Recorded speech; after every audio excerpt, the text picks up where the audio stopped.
talking about the glorious inheritance of the saints. And today I want to share just the amazing and glorious gift of God's forgiveness.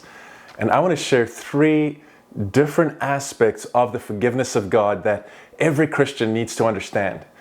And the first aspect of God's forgiveness is that we can receive the forgiveness of God. It's an amazing thing that in spite of all of our sins and transgressions and rebellion, that God is willing to gift us His forgiveness. And the Bible tells us very clearly in Ephesians chapter 1 and verse 7 that in Christ Jesus we have the forgiveness of sins. And so the moment we give our lives to Jesus, the forgiveness of sins becomes ours. We are forgiven in Him. And as we go on from there, the Bible tells us again very clearly in 1 John chapter 1 and verse 9 that if anyone confesses his sins, that God is faithful and just and will forgive us our sins and cleanse us from all unrighteousness. And so that means it doesn't matter how many times we mess up, as long as we come and confess and give those sins back to God in confession and repentance, God in His faithfulness and His justice, because Jesus was already punished for those sins, will always forgive and will always cleanse us.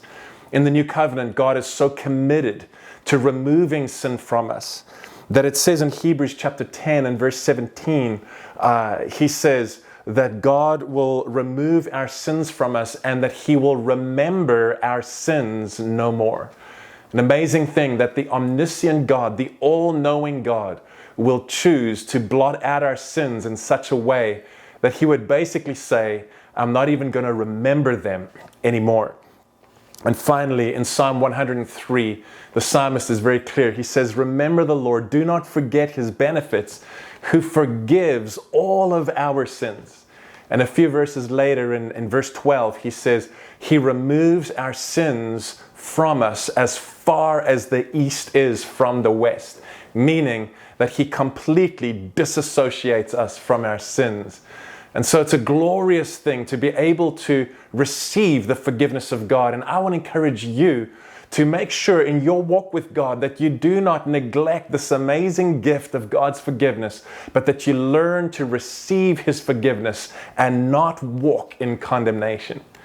The second aspect of the forgiveness of God is that not only do we receive it, but we must release it to others by forgiving them when they sin against us. In Ephesians chapter 4 and verse 32, Paul says that we are to forgive others just as the Lord has forgiven us.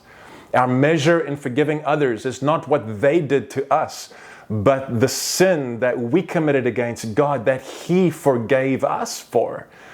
In that measure, we should forgive others who in turn have sinned against us. It's very interesting to me that in the Lord's Prayer, Jesus leads us to pray, forgive us our sins as we forgive those who sin against us. And then a little later in verse 14 and 15, He tells us very clearly, for if anyone forgives those who sin against him, God will forgive him. But if anyone does not forgive those who sin against them, God will not forgive them. And so it is an imperative that we release the forgiveness that we have received from God in order to keep the channel clear so that the forgiveness of God can flow not only to us, but through us. And the third and the sneaky aspect that I want to share with you about the forgiveness of God that so many Christians never understand is that we must absolutely come to a place of self-forgiveness. We must forgive ourselves. And so in Matthew chapter 22 and verse 39, Jesus says that the two greatest commands are to love the Lord your God with all your heart, all your mind, all your soul, and your strength, but also to love your neighbor as you love yourself. And so as the forgiveness of God is central in His love for us, and us forgiving others is central in loving our neighbors, in the same way, us forgiving ourselves is central in learning to love ourselves so that we can truly love others out of the overflow.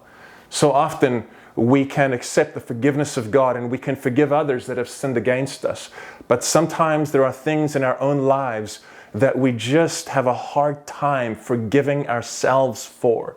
Things that we did that we regret so deeply.